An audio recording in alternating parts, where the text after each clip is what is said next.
Pacific Viewpoint is proudly brought to you by South Pacific Loans, caring for the community's financial needs. Call us today on 0800 88 98 88.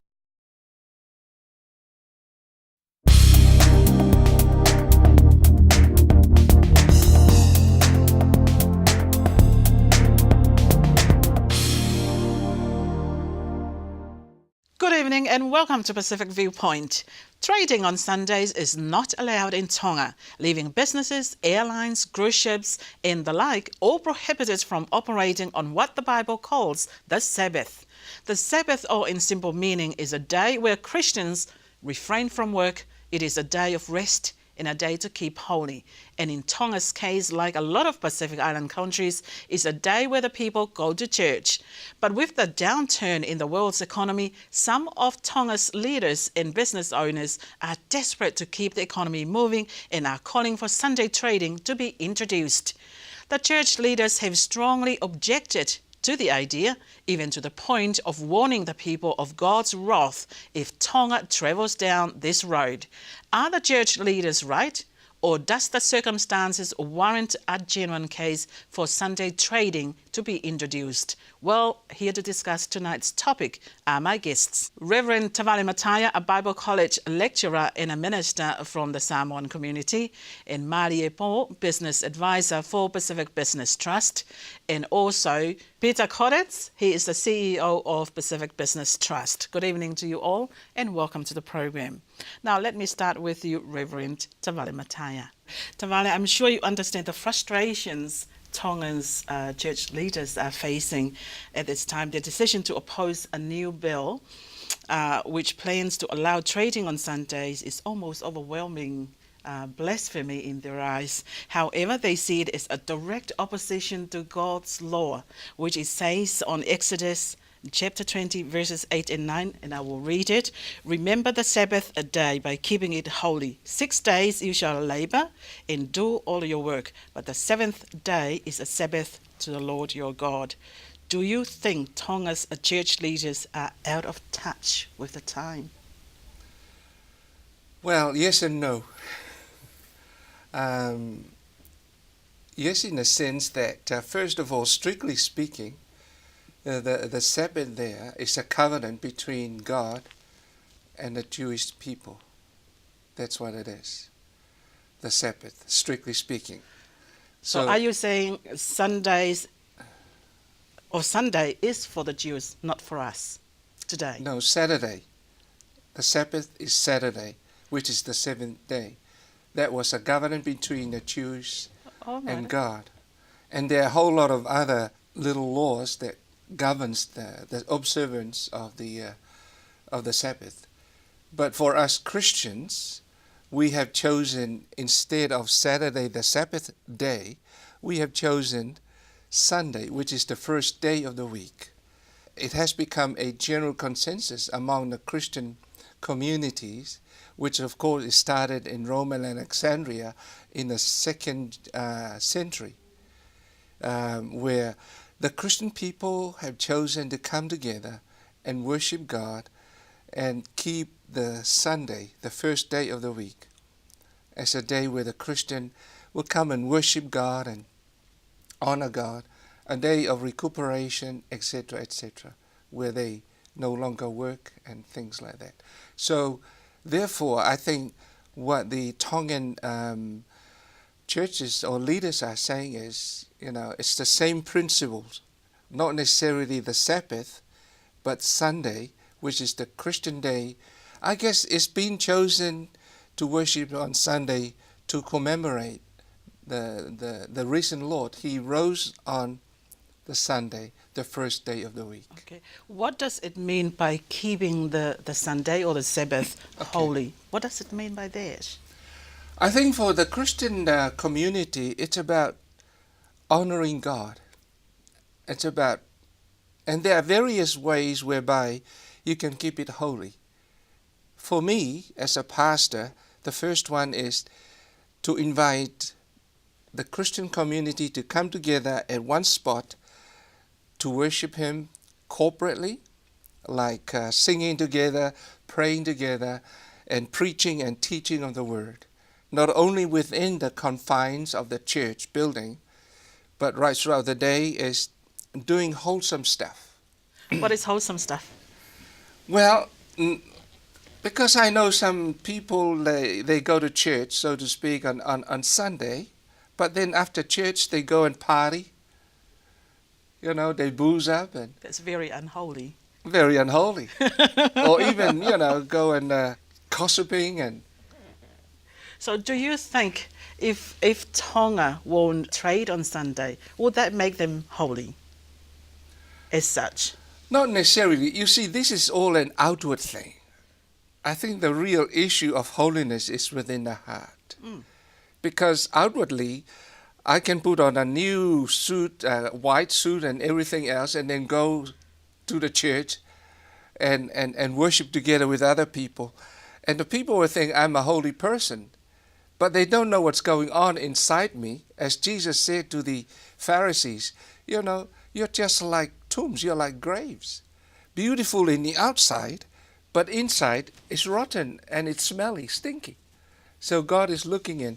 So therefore, when we talk about keeping Sunday or the Sabbath holy, I believe it starts from within the heart. And therefore, coming together to worship, I guess, is an effort or an idea where people will come and listen to the proclamation of the Word, because let's face it, 6 days of the week, everybody goes to work, and the last thing they think of is getting into the Bible.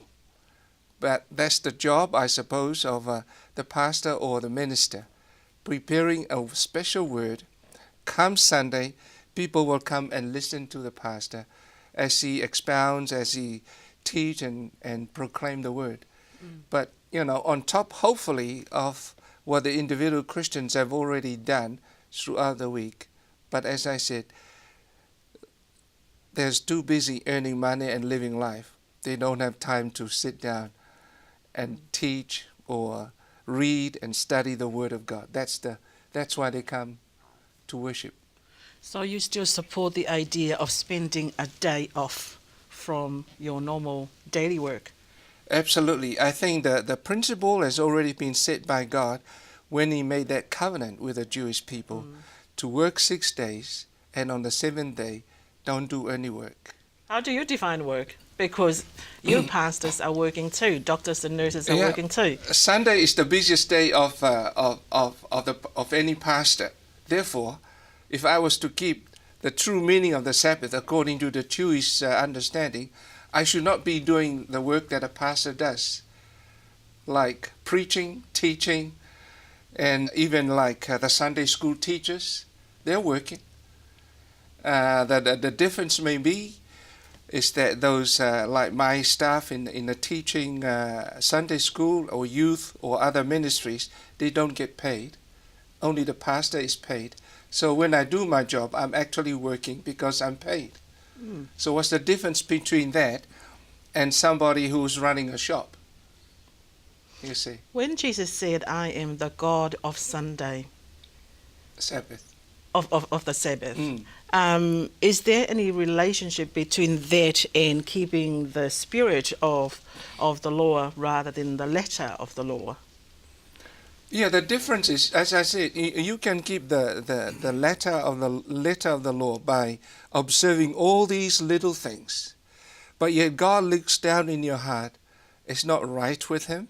But when you keep the spirit of the law, that is, you do the things that you know are good to build up your spirit between you and God, and in the same time, as a pastor, I will pass that on to the rest of the congregation, as well as urging the people of my church, it'd be good if you keep Sunday as a day of rest.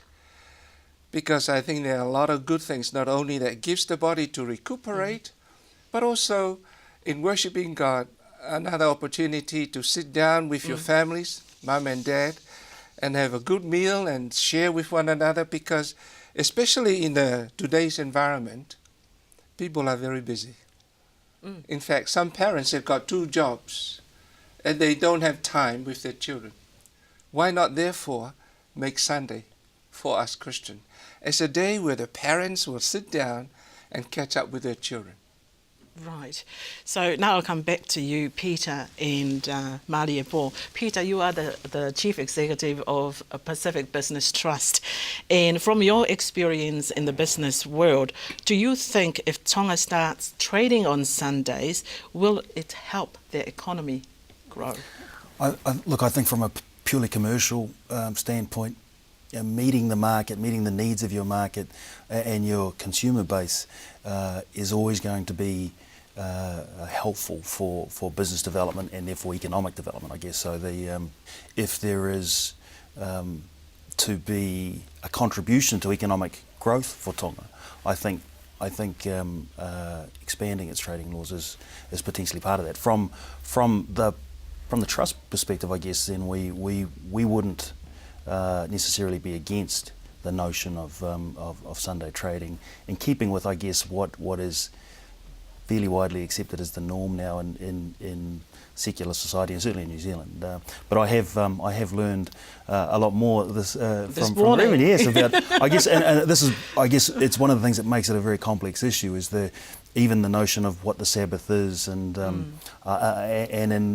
even in New Zealand society, where even across Christian faiths, Sunday is not universally observed as the day of rest. So I guess there's what the Sabbath is, what worship is, what work is, are all part of this. But from a purely commercial perspective, I guess I think the notion of trading on a Sunday, and particularly in an economy, as is the case with Samoa, Cook Islands as well, where tourism spend is an important part of building those economies. I think one of the commercial realities of building those economies is potentially being open to the notion of trading on a Sunday.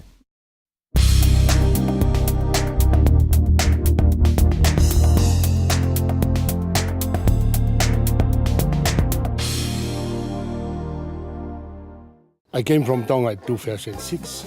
I need a future here with my family. I decided to buy a house. I went to the bank and they turned me down. So I went to South Pacific Loan and they decided to give me a second chance. So they upgrade my credit, and then I went back to the bank and they offered me a loan. And then I buy this house and here I am today. I highly recommend anyone who haven't tried South Pacific Loan, try South Pacific Loan, because they give me a chance to be here with my house today. Give us a call or come and see us, because we understand the Pacific people.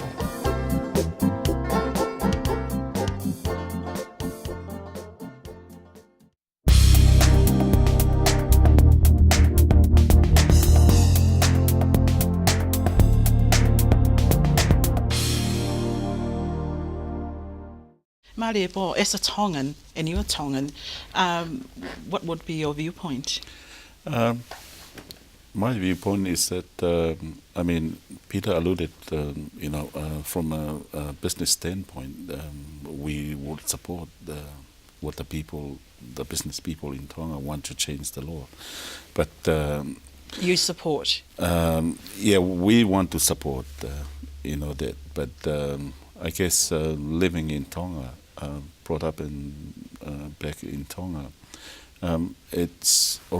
people are already trading on Sunday, so I can understand some small businesses. I can understand the concern from the religious community, but I guess the time has come to change, to make some compromises, and not an overall change, but just let the people, the industry that are needed, especially on a Sunday. Do you think the law for Sunday or for Sabbath is still relevant in today's society? I think from a cultural standpoint, I think it is still relevant, especially in a small island country such as Tonga, Samoa. But for us to move forward and adjust to time, we need to make some smaller changes. And given the the status of our economy. We are relying on remittances, and the impacts of the recession has hit us badly currently. While we support the notion of expanding trading opportunities, which is what this is about, we would also, I think, be clear that it shouldn't be at the expense of people's welfare, their right and opportunity to worship as they see fit. It shouldn't come at the expense of those things. And I guess that's, in a society like New Zealand, that's where there's some reliance on labour laws and the framework that people work within to protect their rights to have time with family, have time to worship. One of the reasons that the Pacific Business Trust exists, I think, is recognition that while business principles are fairly generic across the board, there are things that are unique about Pacific peoples in business and what business means to Pacific communities that needs to be reflected and preserved as we support Pacific businesses and Pacific business people to grow. There needs to be some recognition of those unique qualities that are about these communities. So it shouldn't be at the expense of the values that underpin those communities. I'm all for making the people prosper, you see. And so I like to see our people successful in business and raising from the bottom part of the economic ladder to go up. But you see, there's more to life than just earning a bucks. And I remember, for example, in 1 John, where it says, "May you prosper just as your soul prosper." So true prosperity really starts from within. And I believe, from a Christian perspective, it would be sad if Tonga will legislate to open up commercialization trading on Sunday, you see, because I think it will violate a lot of institutions. For example, the family institution, as I alluded to earlier, and it would violate that. And also it will violate the inclination or I believe, the inborn need in our hearts to be still, to take time out, and to know God deeper, not only personally, but also corporately on Sundays when the people come to church.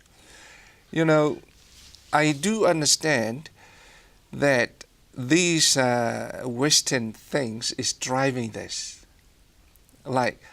Because every market is driven by demands. Now, obviously, we've got the tourists coming in. There's a demand there. Are we going to bow down to meet the needs of the tourist? You see. So we're going to satisfy their needs, but what about the local needs?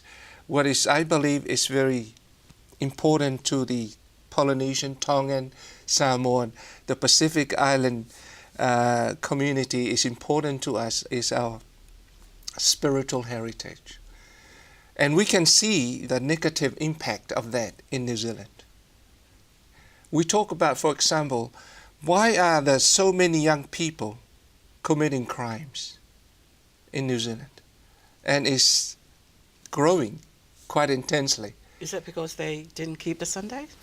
It's because in the bygone years, the parents were taking their children to Sunday school, right? Yep.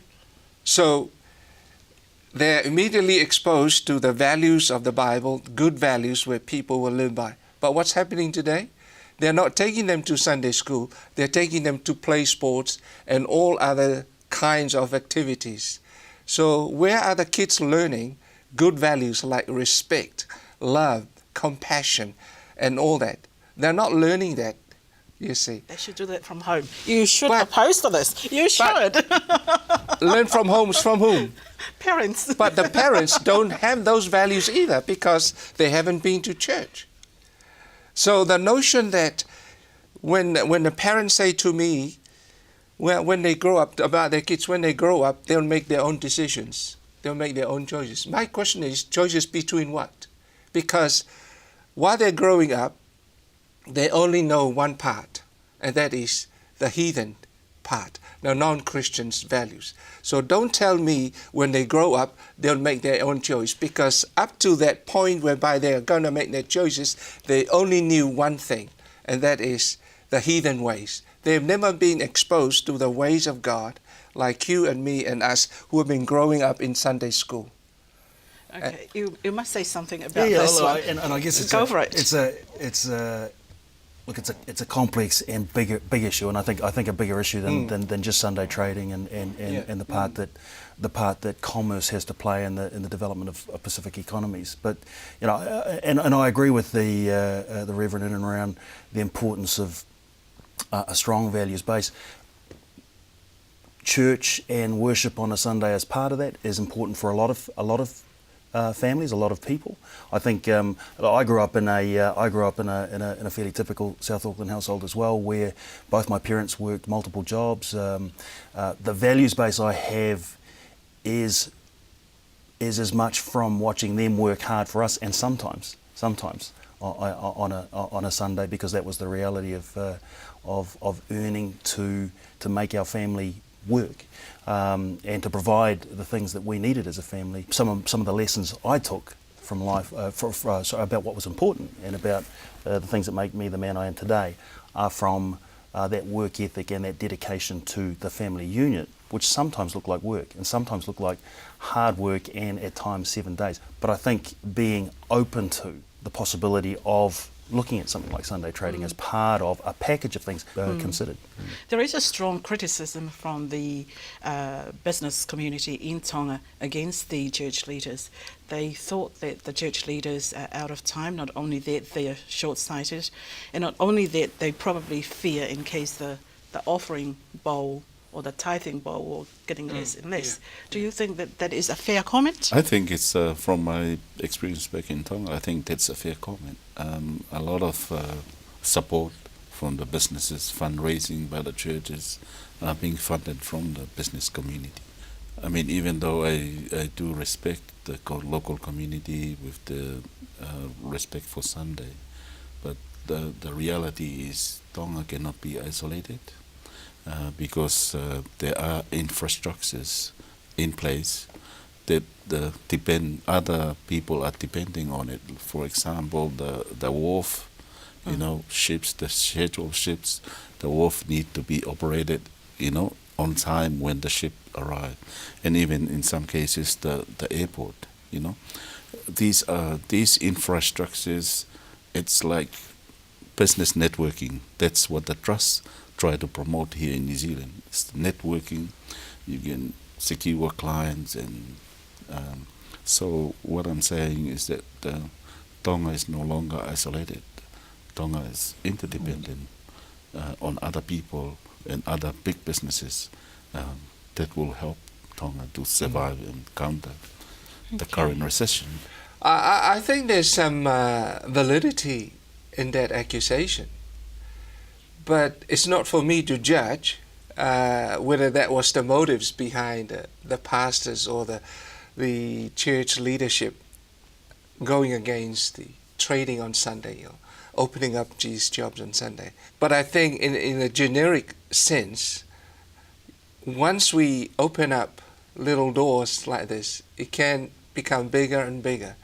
But don't forget that Tonga, like Samoa, we are only small nations.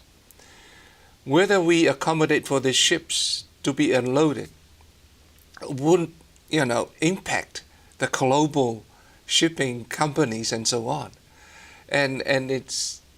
But I know also for a fact that there are some good pastors who are working here in New Zealand on a wharf.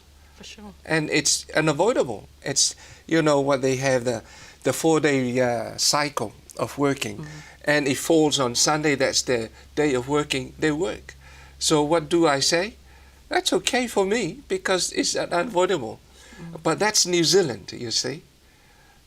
Now imagine for a small country like Tonga and Samoa start opening up these doors. It's going to impact the whole nation, which is a larger scale than in New Zealand. But already, as I said earlier, we are now reaping some negative impact of what's happening in New Zealand because we are very laxing. And, or should I put it this way, the government and the people in large, the secular community in New Zealand is pulling away bit by bit all the things that once upon a time were great values in New Zealand. Now they're talking about getting rid of the Easter holiday. There've always been some lobby to get rid of celebrating Christmas and all that, you see. And of course Sunday, as we know now, is no longer by and large respected by the people of New Zealand. For us in the islands, I would love to see this being maintained.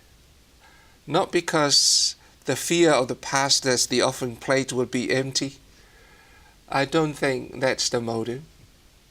But genuinely speaking, I believe it's about the souls of the people. And therefore, when we start looking into the scripture, we can learn how to survive in little that we have. Like Paul said, I know what it's like to live like a king. I also know what it likes to live like a pauper. But one thing I know, I'm content with my lot.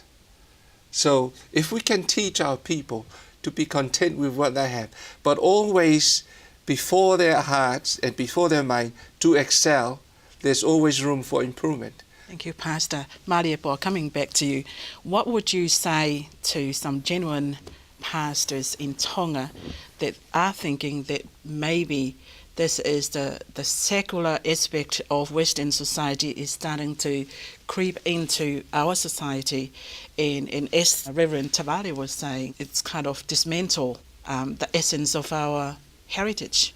I would like to get the pastors and sit down with the business community and work it out, because we are living in New Zealand now. We don't want to tell them what to do. I think they have to make their own decisions. They are the one who is living in Tonga right now, and they know the reality.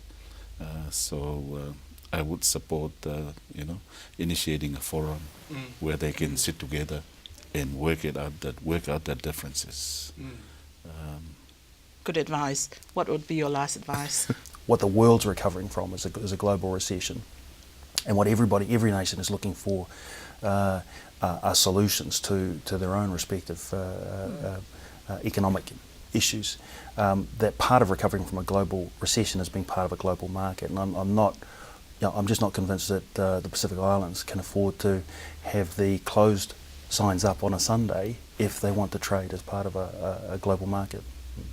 Thank you. One last thing. All these things are not evil in themselves. It's funny you mention it because that's what I read yesterday in the book of Romans. Money in itself, you see. But it's how we treat it. When it becomes our God, so to speak, that's where we're going to run foul as Christian people. And I believe also as a business person, you like to make as much profit as possible. But we need to distinguish between greed and need. And I appreciate the need of our Pacific Island nations to be moved up, economically speaking. But we should not sacrifice our values, which I believe are more pertinent to our well-being, because of the need to be improved economically. Reverend Savale Mataya, Peter and Mariapo, thank you for your time.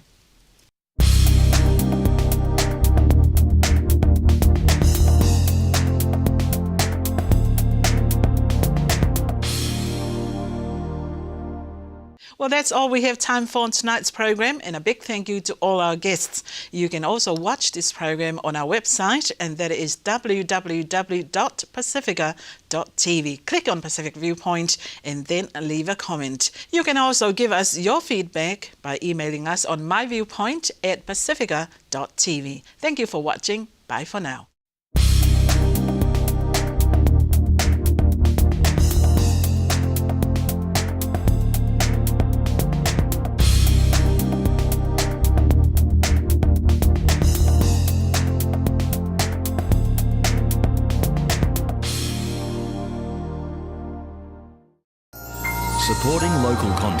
so you can see more of New Zealand on air.